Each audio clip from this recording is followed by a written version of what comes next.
السلام عليكم ورحمة الله وبركاته.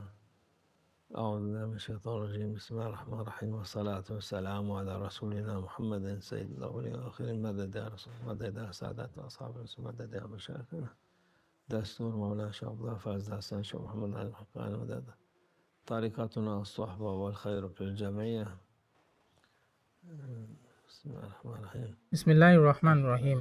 اقترب للناس حسابهم وهم في غفلة معرضون. সাদাকাল্লাহুল আযীম।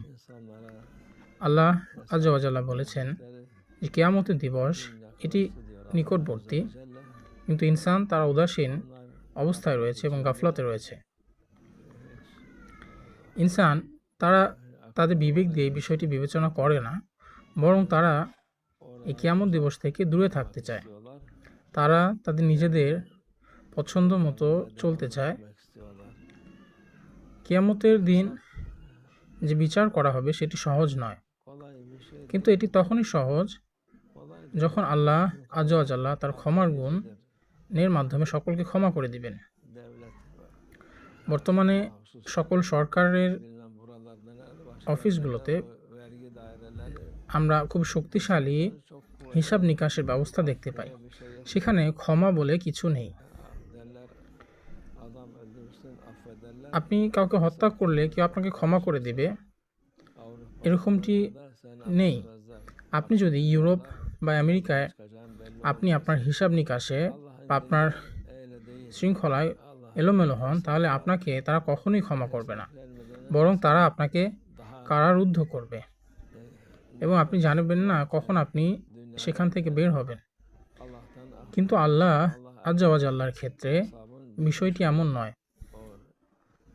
আল্লাহ আযজা ওয়া জাল্লার কাছে নিশ্চয়ই হিসাব নেওয়া হবে এবং সেই কিয়ামতের দিনের আগে যতক্ষণ আপনি দুনিয়াতে বেঁচে আছেন, যতদিন আপনার দুনিয়ায় আপনি শ্বাস প্রশ্বাস গ্রহণ করছেন, ততদিন আপনার সুযোগ রয়েছে আল্লাহ আযজা ওয়া জাল্লার কাছ থেকে ক্ষমা পাওয়ার। কিন্তু এবং আপনি যদি তওবা করেন, আল্লাহ আযজা ওয়া জাল্লার কাছে ক্ষমা প্রার্থনা করেন এবং আপনার পাপের জন্য আল্লাহ আযজা ওয়া জাল্লার কাছে ক্ষমা চান, তবে আল্লাহ আপনাকে ক্ষমা করে দিবেন। তাই আল্লাহ আযজা ওয়া জাল্লা বলেন যে কিয়ামতের দিন এটি নিকটবর্তী এবং তিনি মানুষকে এই দিনের আগে যে সুযোগ রয়েছে সেই সুযোগ যেন হাতছাড়া না হয় সেটি স্মরণ করিয়েছেন। সুতরাং আমাদের ক্ষমা পাওয়ার সুযোগটা হাতছাড়া করা উচিত নয়। আপনি যখন সুস্থ রয়েছেন এবং আপনি যখন সক্ষম রয়েছেন, তখনই আপনি এই দুনিয়ায় ভ্রমণ করুন।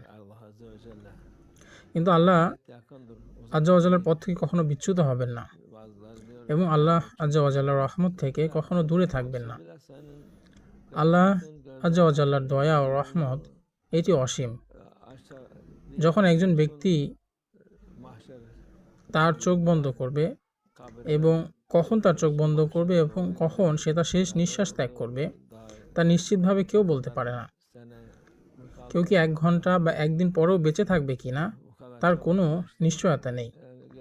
তাই আল্লাহ আযজা ওয়া জাল্লা সর্বদা বলেন যে এটি অনেক নিকটবর্তী, এটি খুবই সন্নিকটে, অর্থাৎ আখিরাত বিচারের দিন এটি নিকটবর্তী, দূরে নয়। অনেকে বলে কিয়ামতের দিন এটি অনেক দূরে, কিন্তু কিয়ামত হলো দূরত্ব হলো আপনি যখন একবার চোখ বন্ধ করেন এবং চোখ খোলেন, ঠিক এতটুকু দূরত্বে।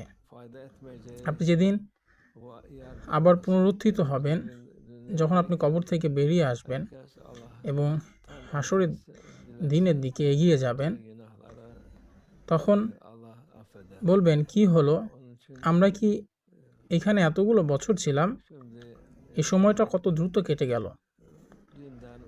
ঠিক যেমনটি আল্লাহ আযজা ওয়া জাল্লা বলেন যে চোখের পলকে এবং মানুষ হতবাক অবস্থায় পুনরুত্থিত হয়ে সে বিচার দিবসের দিকে এগিয়ে যাবে এবং যারা নেক আমল করেছে তারা তাদের নেক আমলের জন্য আল্লাহ আযজা ওয়া জাল্লার কাছে শুকরিয়া আদায় করবে এবং তার হামদ করবে, প্রশংসা করবে।